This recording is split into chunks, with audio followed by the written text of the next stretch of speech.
একটাবার ভেবে দেখেছেন কেন এমন হয়? আমরা মুসলমান হয়েও কেন মুসলমান নয়?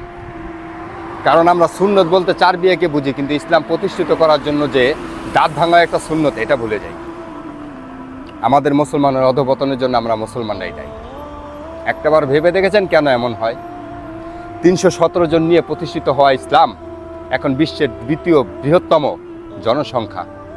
আমরা সংখ্যায় বেড়েছি, সাহস হারিয়েছি। কোনো মুসলমান এখন বিপদে বললে সেই মুসলমানের পাশে বুক পেতে দেওয়ার মতন কোনো মুসলমান নাই। একটাবার ভেবে দেখেছেন কেন এমন হয়? 90% মুসলমানের দেশ, যেখানে মুসলমানেরই অধিকার নাই। সেই দেশের সরকারি প্রতিষ্ঠান সরকারি টাকায় করা হয়, কিন্তু মসজিদ মাদ্রাসা ভিক্ষার টাকা দিয়ে করা হয়। একটাবার ভেবে দেখেছেন কেন এমন হয়? আমরা মুসলমান হয়েও মুসলমান নাই।